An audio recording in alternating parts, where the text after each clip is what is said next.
Guys, I'm back and today I'm going to be making Mexican bread pudding and I'm in my aunt's house.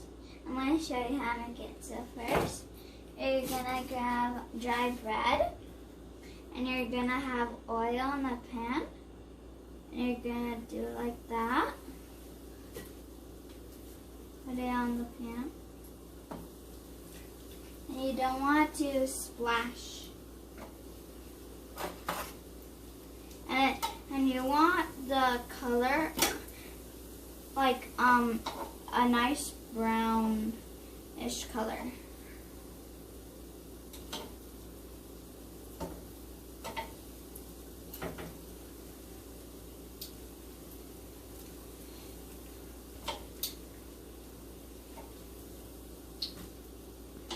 And then I'm going to tell you the next step.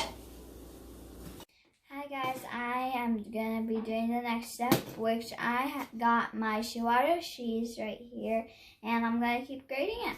So, see you then. Hi guys, so the next step is to get your fried bread and layer it all up and do it into small little pieces. But don't make it overlap that much. And you're going to get some cheese and some shredded coconut and some of your delicious nuts, pecans,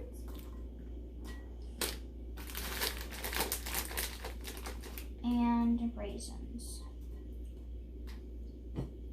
And we're going to proceed this process again.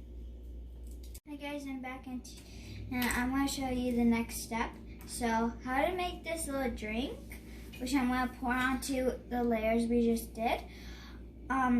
You'll need anise stars and whole cloves, raw sugar, and cinnamon.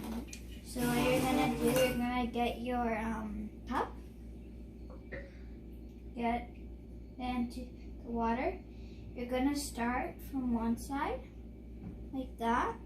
You're not going to pour in one place or else it's going to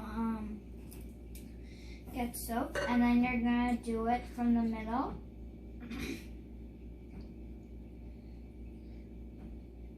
To the end of it. Bye. Okay, now the last step is to put the round sprinkles, and if you don't have round sprinkles, which the round sprinkles are traditional, you will just use the sprinkles you have.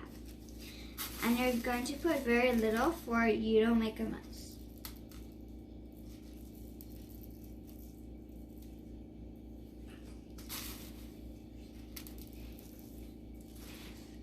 And that's the last step. I'm going to get a bowl and taste it. Guys, I grabbed a big spoon and put some in it, so I'm going to try it.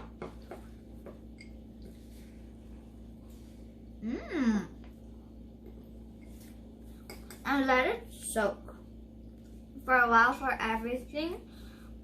The syrup gets into everything.